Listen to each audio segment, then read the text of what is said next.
कहानी शुरू होती है एक सुनसान इलाके से। यह रात का समय है। हमें एक डरी हुई, जख्मी औरत दिखाई देती है जो अपनी जान बचाने के लिए किसी से भाग रही होती है।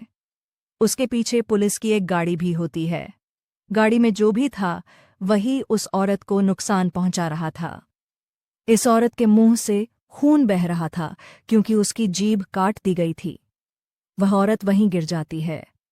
जो आदमी उसका पीछा कर रहा था वह गाड़ी से उतरकर उसके करीब आता है। पहले वह उसे पीने के लिए पानी देता है, फिर एक बंदूक और गोली उसके पास रखकर गाड़ी में वापस चला जाता है। असल में वह आदमी उस औरत को एक मौका देना चाहता था, अगर वह अपनी जान बचा सके तो। औरत के हाथ कांप रहे थे, फिर भी वह बंदूक लौट करती है और निशाना लगाती है, मगर उसका निशाना चूक जाता है। वह आदमी उस बेचारी औरत को गाड़ी से कुचल देता है। इसी के साथ सीन कट होता है। अब हमें कहानी की मुख्य किरदार बॉबी दिखाई जाती है, जो अकेले एक सुनसान इलाके से सफ़र कर रही थी, जो मैक्सिको बॉर्डर के पास कहीं था। बॉबी अपने बॉयफ्रेंड रेट के पास जा रही थी क्योंकि इन दोनों का झगड़ा हुआ था। रेट ने बॉबी पर हाथ उठाया था, जिससे बॉबी अपनी बहन के घर चली गई थी, मगर अब उसने वापस अपने बॉयफ्रेंड के पास जाने का फैसला किया क्योंकि वह रेट से प्यार करती थी। वह कम से कम उसे एक मौका देना चाहती थी। मगर बॉबी की बहन इस फैसले से खुश नहीं थी क्योंकि वह जानती थी कि वह लड़का आगे भी बॉबी के साथ बुरा व्यवहार करेगा। बॉबी उसके साथ खुश नहीं रह सकती क्योंकि इंसान की फितरत आसानी से नहीं बदलती। अतीत में इस परिवार ने यह सब सहा था। बॉबी के पिता एक हिंसक इंसान थे और वह बॉबी और उसकी मां को मारते रहते थे। इसलिए बॉबी की बहन नहीं चाहती थी कि उसकी जिंदगी बर्बाद हो, मगर बॉबी ने फैसला कर लिया था, वह उस लड़के के पास वापस जाने वाली थी। थोड़ी देर बाद बॉबी एक गैस स्टेशन पर रुकी और पेट्रोल भरवा रही थी।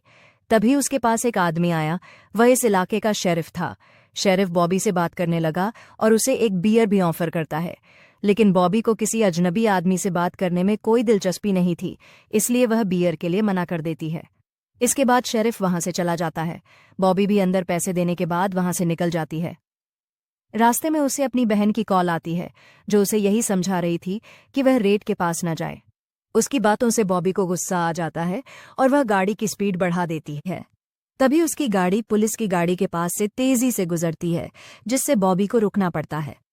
वह देखती है कि यह वही शेरिफ है जिससे वह गैस स्टेशन पर मिली थी। बॉबी जल्दी से खुद को संभालती है और शेरिफ से अच्छे से बात करने की कोशिश करती है, लेकिन शेरिफ कहता है कि उसे ओवर स्पीडिंग के लिए $1000 का चालान भरना होगा। यह सुनकर बॉबी हैरान रह जाती है। वह शेरिफ से कहती है कि उसके पास इतने पैसे नहीं हैं। तब शेरिफ अपनी गाड़ी की टूटी लाइट दिखाकर कहता है कि तुमने गाड़ी से कुछ बाहर फेंका था, जिससे मेरी लाइट टूट गई। बॉबी कहती है कि उसने ऐसा कुछ नहीं किया, लेकिन शेरिफ इस नुकसान का इल्जाम बॉबी पर डालकर कहता है कि अगर वह लाइट के $13 भर दे तो वह बाकी गलती माफ करने के लिए तैयार है। न चाहते हुए भी बॉबी इसके लिए मान जाती है, लेकिन उसके पास इतना कैश नहीं था, तो शेरिफ उसे वापस गैस स्टेशन के पास जाने को कहता है ताकि वह वहां के एटीएम से पैसे निकाल सके। साथ ही वह बॉबी का फोन भी उससे ले लेता है, यह कहकर कि वह फोन की वजह से ओवर स्पीडिंग कर रही थी। बॉबी शेरिफ से पूछती है, किसी का पर्सनल फोन लेना कौन सा कानून है? शेरिफ गुस्से में कहता है, मुझे कानून मत सिखाओ। न चाहते हुए भी बॉबी को गैस स्टेशन जाना पड़ता है, जहां स्टोर ओनर उसे बताता है कि उसका एटीएम एक हफ्ते से बंद पड़ा है। बॉबी कहती है कि शरीफ बहुत अजीब आदमी है, जो बिना किसी वजह के उसे परेशान कर रहा है। स्टोर का मालिक बताता है कि शरीफ ऐसा ही है और कुछ दिन पहले एक लड़की भी आई थी जिसे पैसों की जरूरत थी। यह सब देखकर बॉबी समझ जाती है कि शरीफ अच्छा इंसान नहीं है और उसे इन चीजों में मजा आता है। बॉबी फैसला करती है कि वह बिना पैसे दिए और अपना फोन लिए बिना वहां से निकल जाएगी। हालांकि शरीफ ने उसे रुकने को कहा था, लेकिन वह वहां से चली जाती है। शरीफ भी कोई मामूली इंसान नहीं था। उसने देख लिया कि बॉबी भाग रही है। बॉबी के फोन पर बार बार उसके बॉयफ्रेंड का कॉल आ रहा था, जिसे शरीफ उठा लेता है और कहता है कि बॉबी बाद में कॉल करेगी। किसी आदमी की आवाज सुनकर बॉयफ्रेंड को शक हो जाता है कि बॉबी उसे धोखा दे रही है। हमें यह भी दिखाया जाता है कि शरीफ की गाड़ी में पहले से बहुत सारे मोबाइल फोन रखे हुए हैं, जिससे साफ होता है कि वह एक सीरियल किलर है जिसने कई लड़कियों को मारा है। फिल्म की शुरुआत में जो आदमी दिखा था वह शरीफ ही था और बॉबी का भी वही अंजाम होने वाला था। बॉबी भागने की कोशिश करती है लेकिन शरीफ पहले उसकी गाड़ी की लाइट तोड़ देता है, फिर स्नाइपर गन से उसे पकड़ लेता है। वह उसे रोककर पूछता है कि वह गैस स्टेशन से क्यों भागी जबकि उसने उसे रुकने को कहा था।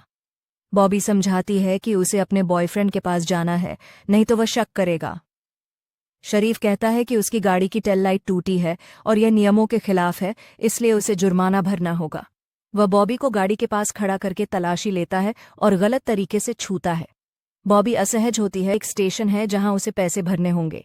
वह बॉबी का लाइसेंस अपने पास रख लेता है ताकि बॉबी भाग न सके। बॉबी आगे बढ़ती है और देखती है कि शरीफ ने गाड़ी से बंदूक निकाल ली है और उस पर तान दी है। फिर वह बॉबी की गाड़ी के टायर पर गोली चला देता है, जिससे हादसा होते होते बचता है। बॉबी को अब एहसास होता है कि वह कितने बड़े खतरे में है।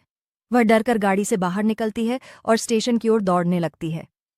काफी देर चलने के बाद वह स्टेशन पहुंचती है और अंदर जाकर एक आदमी की टेबल से पैसे चुरा लेती है क्योंकि उसके पास कैश नहीं था। फिर वह वहां के फोन से अपने बॉयफ्रेंड को कॉल करती है और बताती है कि वह मुश्किल में है, लेकिन उसका बॉयफ्रेंड उस पर भरोसा नहीं करता और उल्टा शक करता है। बॉबी परेशान होकर एक टेबल पर बैठ जाती है। थोड़ी देर बाद वेट्रेस एमी आती है और कहती है कि अगर उसे वहां बैठना है तो कुछ ऑर्डर करना होगा। मजबूरी में बॉबी कॉफी ऑर्डर करती है। तभी शरीफ भी स्टेशन पहुंच जाता है और बॉबी डर के मारे बाथरूम की ओर भागती है, लेकिन वहां से निकलने का कोई रास्ता नहीं मिलता। उधर जिससे बॉबी ने पैसे चुराए थे वह आदमी वेट्रेस एमी पर चोरी का इल्जाम लगाता है। बिना पूरी बात जाने रेस्टोरेंट का मालिक एमी को नौकरी से निकाल देता है। तभी बॉबी देखती है कि शरीफ उसकी गाड़ी साथ लाया है। उसे एक आइडिया आता है, वह 911 पर कॉल करती है और झूठ बोलती है कि उसे गैस स्टेशन पर मदद चाहिए। पुलिस कंट्रोल रूम में सिर्फ एक ही शरीफ होता है, इसलिए उसे भेज दिया जाता है। उसके जाते ही बॉबी गाड़ी के पास जाती है, लेकिन वह लॉक होती है। उसे और अपनी बहन को कॉल करके सब कुछ बताती है। उसकी बहन डर जाती है और कहती है कि वह शरीफ की शिकायत करेगी। तभी पीछे से शरीफ की आवाज आती है। बॉबी घबरा जाती है, लेकिन शरीफ उसके पास आकर उसकी चाबी, फोन और आईडी वापस कर देता है और अपने बर्ताव के लिए माफी भी मांगता है। बॉबी हैरान रह जाती है और अपनी बहन से कहती है कि अब सब ठीक लग रहा है। बॉबी बाहर आती है और वेट्रेस एमी से बात करती है, जिसे नौकरी से निकाला गया था। वह कहती है कि अगर एमी चाहे तो वह उसे लिफ्ट दे सकती है। एमी मान जाती है। रास्ते में दोनों अपनी जिंदगियों के बारे में बात करती हैं। एमी बताती है कि उसका बचपन नशे और तकलीफों से भरा था। बॉबी भी बताती है कि उसके पिता अच्छे इंसान नहीं थे। दोनों एक दूसरे को समझने लगते हैं। सब कुछ ठीक चल रहा था कि अचानक दूर से शरीफ स्नाइपर गन से एमी को गोली मार देता है, जिससे उसकी तुरंत मौत हो जाती है। यह देखकर बॉबी बुरी तरह घबरा जाती है और रोने लगती है। वह गाड़ी से बाहर निकलती है। यह सब उसके लिए सदमे जैसा था। उसे एहसास होता है कि शरीफ उसके पीछे आ रहा है और वह इस हत्या का इल्जाम भी बॉबी पर ही लगाने वाला है। बॉबी हिम्मत करके गाड़ी में बैठ जाती है और भागने की कोशिश करती है। तभी उसकी बहन का कॉल आता है। बॉबी को अपनी बहन की कॉल आती है। वह जल्दी से कॉल उठाकर उसे समझाने की कोशिश करती है, लेकिन कॉल शरीफ ने की थी, जिसने अपना नंबर बॉबी की बहन के नाम से सेव किया हुआ था। शरीफ बॉबी से कहता है, अब तुम बच नहीं सकती। बॉबी को आगे एक ट्रक दिखता है तो वह अपनी गाड़ी रोक देती है और ट्रक ड्राइवर के पास जाकर कहती है, शरीफ मुझे मारने की कोशिश कर रहा है। ड्राइवर अपनी बंदूक लेकर बाहर आता है, लेकिन तभी शरीफ भी वहां पहुंच जाता है। वह ड्राइवर पर बंदूक तानकर कहता है, ये लड़की एक कातिल है जिसने किसी का खून किया है। पुलिस सुबह से इसे ढूंढ रही है। बॉबी की हालत देखकर ड्राइवर को शरीफ की बातों पर यकीन नहीं होता, लेकिन जैसे ही उसका ध्यान भटकता है शरीफ उस पर गोली चला देता है और उसे मार डालता है। ये देखकर बॉबी घबरा जाती है और अपनी गाड़ी लेकर वहां से भाग जाती है। शरीफ उसे जाने देता है। रात तक बॉबी एक गैराज तक पहुंचती है। वह अपनी बहन को कॉल करना चाहती थी, लेकिन वहां नेटवर्क नहीं था। बॉबी टाउन से बाहर नहीं जा सकती थी जब तक कि उसका कार्ड शरीफ के पास था। तभी उसे किसी की आहट सुनाई देती है। जैसे ही वह इंसान वहां आता है, बॉबी उसे लकड़ी से मार देती है। उसे लगता है कि वो शरीफ है, लेकिन वो गैराज में काम करने वाला एक आदमी था। बॉबी उससे माफी मांगती है और अपनी हालत के बारे में बताती है। उस आदमी का नाम केंट था। केंट बॉबी से कहता है, अंदर चलो, मेरा बॉस तुम्हारी मदद करेगा। बॉबी उसके जख्मी हाथ पर पट्टी बांध देती है। कुछ देर बाद वहां कोई और आता है, शायद केंट का बॉस। बॉबी बाथरूम पूछती है तो केंट उसे एक कमरे में भेज देता है। जैसे ही बॉबी अंदर जाती है, उसे झटका लगता है। वहां बहुत सारे औजार रखे थे और दीवार पर कई लड़कियों की आईडी लगी थीं। हर आईडी पर एक नंबर लिखा था। बॉबी को समझते देर नहीं लगती कि ये जगह शरीफ की ही है। तभी शरीफ भी वहां आ जाता है। बॉबी डर के मारे कोने में खड़ी हो जाती है। शरीफ उसे बताता है कि आईडी पर लिखा नंबर इस बात का प्रतीक है कि वो लड़की कितनी दूर भागी थी। अब वो बॉबी से कहता है, देखते हैं तुम कितनी दूर भाग सकती हो।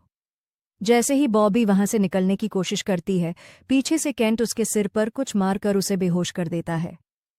होश में आने पर बॉबी देखती है कि वह कुर्सी से बंधी हुई है। केंट असल में शरीफ का छोटा भाई था, जो मानसिक रूप से अस्थिर है। यहाँ हमें पता चलता है कि शरीफ को औरतों से नफरत है, क्योंकि उसकी माँ एक अच्छी औरत नहीं थी। उसने इन दोनों भाइयों को बहुत सताया था, जिससे शरीफ ऐसा बन गया। जब केंट बॉबी को छूने की कोशिश करता है तो शरीफ उसे दूर धकेल देता है और मारता है। फिर वह बॉबी को एक चाकू दिखाता है और कहता है, ये मैंने अपनी माँ के जबड़े से बनाया है, और उसी चाकू से बॉबी की जीभ काट देता है, क्योंकि बॉबी ने उसे गुस्से में गालियां दी थीं। दर्द और तकलीफ से बॉबी फिर से बेहोश हो जाती है। जब बॉबी को होश आता है तो उसे कुर्सी से खोल दिया गया था। वह चुपचाप बाहर आती है, शरीफ का चाकू लिए हुए। दोनों भाई टीवी के सामने बैठकर कार्टून देख रहे थे। बॉबी मौका देखकर घर से भाग जाती है, लेकिन शरीफ और केंट को इसका अंदाजा हो जाता है। अब शरीफ के खेल का आखिरी पड़ाव था, यानी अपने शिकार को एक मौका देना और फिर खत्म कर देना, जैसे उस औरत के साथ हुआ जिसे हमने फिल्म की शुरुआत में देखा था। बॉबी भाग रही थी और शरीफ उसके पीछे। आखिर में जब बॉबी थक जाती है तो शरीफ उसे बंदूक और एक गोली देता है, ताकि अगर वह खुद को बचा सके तो बचाए। लेकिन बॉबी शरीफ पर गोली चलाने के बजाय हवा में गोली चलाती है। जैसे ही शरीफ उसके पास आता है, बॉबी उसे चाकू मार देती है। दोनों के बीच थोड़ी झड़प होती है, लेकिन आखिरकार बॉबी उसे गाड़ी से कुचल देती है। फिर वह उसके घर जाकर अपनी जीभ बर्फ में रखती है और उसे संभाल कर रख लेती है। जब केंट अंदर आता है तो बॉबी उसे भी मार देती है, और इस तरह बॉबी पहली लड़की बनती है जो उस सनकी से बच निकलती है और उसे खत्म कर देती है। फिर वह अपना फोन भी फेंक देती है। अब उसे अपने बॉयफ्रेंड की भी जरूरत नहीं थी। हालांकि इस मुश्किल समय में बॉबी के बॉयफ्रेंड को उसकी मदद करनी चाहिए थी, लेकिन वह अकेले ही इस मुसीबत से निकल आई। और इसी के साथ ये फिल्म खत्म होती है।